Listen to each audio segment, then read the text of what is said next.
Hello students, welcome to my channel IGNOU study material. I hope कि आप सब अच्छे होंगे। मैं भी बहुत अच्छी हूँ। सो स्टूडेंट्स, आज हम BEVAE 181 यूनिट 11 को डिस्कस करेंगे, ग्लोबल इन्वायरमेंटल इश्यूज़। इसमें हम 4 टॉपिक कवर करेंगे। सबसे first introduction, second global warming and climate change, third ozone layer depletion and last acid rain. सबसे पहले हम इसके इंट्रोडक्शन की बात करते हैं। इसके इंट्रोडक्शन में बताया गया है कि अभी तक जितना भी आपने यूनिट्स पढ़ी हैं, ठीक है, उन सबको पढ़ने के बाद आपको पता चल गया होगा कि हमारे जो भी नेचुरल रिसोर्सेज हैं वो कितने इम्पॉर्टेंट हैं, ठीक है, कैसे हम उनका यूज़ कर सकते हैं डेवलपमेंट में। और सबसे इम्पॉर्टेंट आपको ये पता चल गया होगा कि कैसे हम अपने नेचुरल रिसोर्सेज को मैनेज कर सकते हैं, ठीक है, कैसे उनको कंजर्व कर सकते हैं और कौन कौन सी हम इन्वायरमेंटल फ्रेंडली टेक्नोलॉजीज़ को यूज़ कर सकते हैं। नेक्स्ट टॉपिक है आपका global warming and climate change. जो ग्लोबल वार्मिंग और क्लाइमेट चेंज है वो आपस में इंटर रिलेटेड कॉन्सेप्ट्स हैं, ठीक है, इन्वायरमेंटल फिनोमिनाज हैं जो कि बहुत ज़्यादा हार्मफुल हैं हमारे अर्थ के लिए। ग्लोबल वार्मिंग होता है जब जो हमारा अर्थ का टेम्परेचर है जब वो इंक्रीज़ हो रहा है, ठीक है, मतलब बहुत लंबे टाइम तक, ठीक है, हमारे ग्रीन हाउस गैसेस की वजह से, जैसे आपके कार्बन डाइऑक्साइड है, मीथेन है, नाइट्रस ऑक्साइड है, ठीक है, जब हमारी ग्लोबल वार्मिंग बढ़ती है, ठीक है। बेसिकली देखो, ग्लोबल वार्मिंग होता है जब हमारा अर्थ का टेम्परेचर इंक्रीज़ हो रहा है काफ़ी लंबे टाइम से, ठीक है, ग्रीन हाउस गैसेस की वजह से, जैसे आपके कार्बन डाइऑक्साइड है, मीथेन है, नाइट्रस ऑक्साइड है। इसके कारण है जब हम फॉसिल फ्यूल्स को बर्न करते हैं, जैसे आपका कॉल है, ऑयल है, गैसेस है, डिफॉरेस्टेशन की वजह से, इंडस्ट्रीज़ में से जो भी आपकी गैसेस वगैरह रिलीज़ होती हैं, एग्रीकल्चर की वजह से, लाइफ स्टॉक की वजह से, इसका क्या इफ़ेक्ट पड़ता है। देखो, जो भी हमारी पोलर आइस है वो मेल्ट हो रही है, हमारे ग्लेशियर्स मेल्ट हो रहे हैं, हमारा जो सी लेवल है वो बहुत ज़्यादा इंक्रीज़ हो रहा है, ठीक है। इसकी वजह से क्या है, बहुत ज़्यादा फ्रीक्वेंट जो है वेव्स आ रही है, हीट वेव्स आ रही है, गर्म हवाएं देखा आपने कितनी ज़्यादा चलती है। अब क्लाइमेट चेंज क्या होता है, देखो, क्लाइमेट चेंज होता है जब हमारा जो टेम्परेचर है उसमें बदलाव आ रहा है, ठीक है, काफ़ी लंबे टाइम से हमारा वेदर पैटर्न चेंज हो रहा है, ठीक है, और कुछ अदर जो है अर्थ का क्लाइमेट सिस्टम जो है चेंज हो रहा है, ठीक है। मतलब कि फॉर एग्जांपल कि भाई बारिश के सीज़न में तो बारिश आ नहीं रही है, वैसे क्या है बारिश आ रही है, ठीक है, और बहुत ज़्यादा समर्स के सीज़न में क्या है गर्मी नहीं हो रही, और मतलब जैसे कि फॉर एग्जांपल जनवरी फरवरी में गर्मी हो रही है, ठीक है। ये सिर्फ एक एग्जांपल है आपके लिए। अब इसका मेन कारण क्या है कि भाई हमारा रेनफॉल पैटर्न चेंज हो रहा है। इसकी वजह से क्या है, वेदर इवेंट्स हो सकते हैं, जैसे आपके फ्लड्स हैं, ड्रॉट्स है।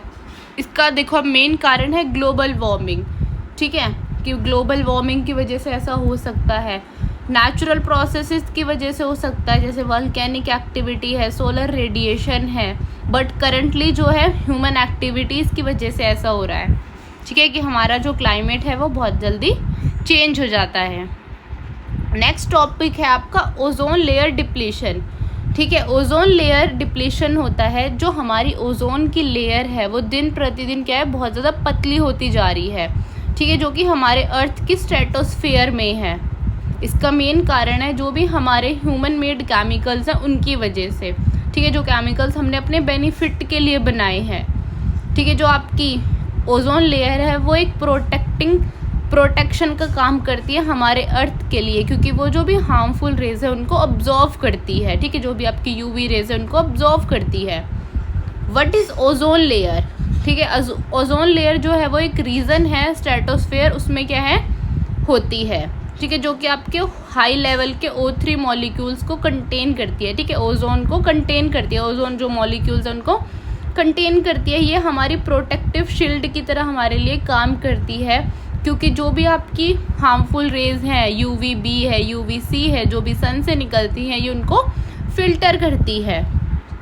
इसके मेन कारण देखो क्या है, क्लोरोफ्लोरोकार्बन, जो भी आपके रेफ्रिजरेटर मतलब जो भी आपके फ्रिजेज में यूज़ होते हैं, आपके AC में यूज़ होते हैं, ठीक है, हेलोन्स, जो आपके जैसे वो होते हैं ना आपके जो स्कूल्स वगैरह हॉस्पिटल्स में लगे रहते हैं कि भाई कभी भी आग लग जाए तो आप उनको यूज़ कर सकते हो, ठीक है, जो आपके सॉल्वेंट्स में यूज़ होते हैं, मिथेल क्लोरोफॉर्म, जो कि आपके क्लिनजिंग एजेंट्स होते हैं, ठीक है। नाइट्रोक ऑक्साइड जो आपके एग्रीकल्चर और इंडस्ट्रियल एक्टिविटीज़ में यूज़ होते हैं, ये सब इनका एक मुख्य कारण है कि जो हमारी ओजोन लेयर है वो दिन प्रतिदिन बहुत ही पतली हो रही है। अब इसके इफ़ेक्ट देखो क्या हो सकते हैं, हमारी हेल्थ पे इफ़ेक्ट हो सकता है, स्किन कैंसर इंक्रीज़ हो रहे हैं, हमारी आइज़ ख़राब हो सकती है, ठीक है, हमारा इम्यून सिस्टम वीक हो सकता है। इन्वायरमेंट पे इसका इफ़ेक्ट पड़ता है कि जो हमारी मरीन लाइफ है, ठीक है, उसको हार्म पहुंचता है। जो हमारी क्रॉप्स वगैरह है उसकी जो प्रोडक्टिविटी है वो कम हो रही है।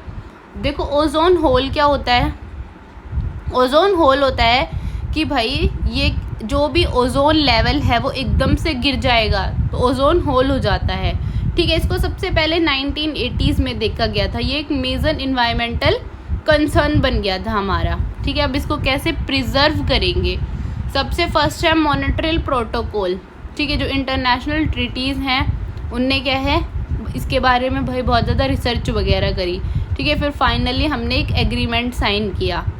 यूज़ ऑफ अल्टरनेटिव, देखो जो भी हार्म करती है ओजोन लेयर को, हम उन गैसेस को ना यूज़ करके उसकी जगह कोई भी ओजोन फ्रेंडली सब्सटेंसेस यूज़ कर सकते हैं, ठीक है। इको फ्रेंडली टेक्नोलॉजीज़ यूज़ कर सकते हैं अपने रेफ्रिजरेटर्स में और एसीज़ में, ठीक है। पब्लिक को अवेयर करना बहुत ज़रूरी है कि भाई आप ऐसी कोई भी चीज़ यूज़ मत करो जिससे क्या है कि ओजोन लेयर ख़राब हो रही है।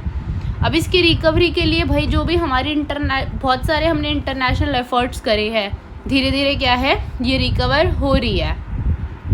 नेक्स्ट एंड लास्ट टॉपिक है आपका एसिड रेन, ठीक है। एसिड रेन जो है वो आपकी एक फॉर्म ऑफ प्रेसिपिटेशन है, ठीक है। जैसे आपका रेन है, स्नो है, फोग है, ठीक है, जो कि कंटेन करता है हाई लेवल के सल्फरिक और नाइट्रिक एसिड को, ठीक है। ये स्पेशली क्यों होता है, ये इसका कारण है जो हमारी सल्फरिक डाइऑक्साइड है और जो नाइट्रोजन ऑक्साइड्स हैं, ठीक है, वो हमारे वाटर मॉलिक्यूल के साथ जब रिएक्ट करते हैं हमारे एटमॉस्फेयर में तो वो एसिड फॉर्म करते हैं जिसकी वजह से एसिड रेन होता है, ठीक है। देखो बेसिकली क्या होता है, जो हमारे सल्फर डाइऑक्साइड है और नाइट्रोजन ऑक्साइड्स हैं जब वो रिएक्ट करते हैं वाटर मॉलिक्यूल के साथ तो हमारे एटमॉस्फेयर में एसिड फॉर्म होता है जिसकी वजह से एसिड रेन होता है। इसका मेन सोर्सेज हैं फॉसिल फ्यूल्स को बर्न करना, जो भी इंडस्ट्रीज़ हैं जिसमें जो भी गैसेस वगैरह निकलती हैं, जो भी व्हीकल से हमारा गैसेस वगैरह निकलती हैं, वो इसका मुख्य कारण है।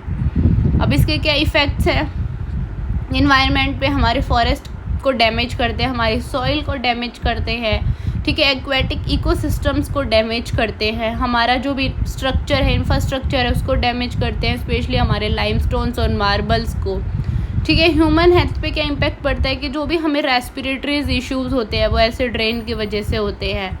इनके प्रिवेंशंस हैं कि भाई हमें क्लियर एनर्जी सोर्सेज यूज़ करने चाहिए, हमें फैक्ट्रीज़ में स्क्रबर्स इंस्टॉल कर देने चाहिए, ठीक है। और हमने इंटरनेशनल एग्रीमेंट भी साइन किया है जैसे आपका क्लीन एयर एक्ट है, ठीक है। ये आपकी बहुत ही छोटी सी और इंटरेस्टिंग सी यूनिट्स है, इसमें सिर्फ 3 ही टॉपिक है बेसिकली। एक तो आपका इंट्रोडक्शन है, ठीक है, तो आप इसको ध्यान से पढ़ना और ये इम्पॉर्टेंट यूनिट है आपकी।